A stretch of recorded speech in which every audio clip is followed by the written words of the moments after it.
আজকে রাত্রে এই নতুন স্যালাডটা বানিয়ে খেলাম, যেটা এত ভালো লেগেছে, সবাই এত প্রশংসা করলো, তাই তোমাদের সাথে শেয়ার করছি। কিছুই না, আমি দুটো পাকা আমের দু পিঠ কেটে নিয়ে এটা ছোট ছোট করে চপ করে নিয়েছি। একটু মিষ্টি আলু কেটে নিয়ে ওটাকে বয়েল করে নিয়েছি, একটু চিনে বাদাম, একটু নাটস, একটু পনিরটাকে আমি দই দিয়ে ম্যারিনেট করে গোলমরিচ দিয়েছি, আর ধনিয়া আর পুদিনা পাতা ওটাকে আমি একটু হামদিস্তায় থেতো করে নিয়ে এর সাথে ম্যারিনেট করেছি। এদিকে কাটা শসা আর কাটা টমেটো রেখেছি। এবার কি করলাম, আমার যে আর একটু কিছু আমার কাছে তো অল্প পিনাটস ছিল, আর একটু পিনাটস আমি রোস্ট করে নিলাম। আর আরেকটা জিনিস বলতে ভুলে গেছি, একটু গাজর আর সুইট কর্নকে বয়েল করে ঠান্ডা করে নিয়েছি। এবার আমার কাস্ট আয়রনে যে তাওয়াটা আছে, সেই তাওয়াটা না অনেকটা বড়, সেই তাওয়ার মধ্যে অল্প একটু ঘি লাগিয়ে ওটা স্প্রেড করে নিলাম। নিয়ে তাওয়ার এক পাশে দিয়ে দিলাম হচ্ছে পনিরগুলো একটা একটা করে, সেই দই দিয়ে ম্যারিনেট করা, নুন ছাড়া কিন্তু, এর মধ্যে পুদিনা ধনিয়া দেওয়া আছে। পরে আমি একটু গোলমরিচ অ্যাড করেছি, তোমরা দেখতে পারবে। আর তাওয়ার অপোজিট প্রান্তে তাওয়ার মধ্যে দুটো ভাগ করে নিয়েছি। আরেকটা পার্টে দিয়ে দিলাম হচ্ছে ওই ওই কী বলে মিষ্টি আলু, সেদ্ধ করা মিষ্টি আলুগুলোকে দিয়ে দিলাম। সেদ্ধ করা মিষ্টি আলুগুলোকে না একটু একটু রোস্ট করে নিলে ভালো লাগে খেতে। দেখো, এটা আমার পার্সোনাল টেস্ট, আমার একটু ভালো লাগে, মানে আমি একটু জল জিনিস খেতে একটু কম পছন্দ করি, মানে আমার একটু কড়া কড়া জিনিস খেতে ভালো লাগে, তাই আমি ওটা দিয়ে দিয়েছি।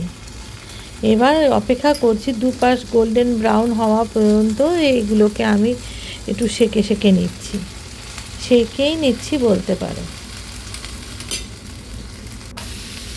এই যে দিয়ে দিয়েছি মিষ্টি আলুগুলোকে, আর ওই সেকে নিচ্ছি ভালো করে। এপিট ওপিট করা হলো। যেহেতু নুন দেওয়া নেই, একটু টেস্টটা একটু অন্যরকম হবে, তবু ভালো লাগবে। প্রতিটা জিনিসের নিজস্ব স্বাদ আছে, নুন ছাড়া খেলে জিনিসটা বুঝতে পারা যাবে। একটা দিন তো, আজকের দিনটা আমাদের পার হয়ে গেলো। একটু বেশি করে গোলমরিচ দিয়েছি, তাহলে একটু ঝাল মুখে লাগবে, আর একটু টক থাকবে দেওয়া, তো তার জন্য এটা পুরোই মানে ব্যালেন্স হয়ে যাবে, কোনো রকম অসুবিধা হবে না। এবার একটা বোলের মধ্যে এই শশাগুলোকে দিয়ে দিলাম। শশাগুলো আর একটু ছোটো কাটা উচিত ছিল, একটু বড় হয়ে গেছে। শশাগুলোকে দিয়ে দিলাম। টমেটোগুলোর থেকে কিন্তু আমি বিচি ফেলে দিয়েছি, ডিসিড করে টমেটোগুলোকে জাস্ট দিলাম।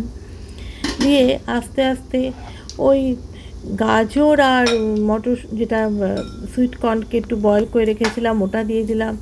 তারপরে এখানে আমগুলোকে খুব ছোটো ছোটো করে চপ করে নিয়েছি, ওটা দিয়ে দিলাম।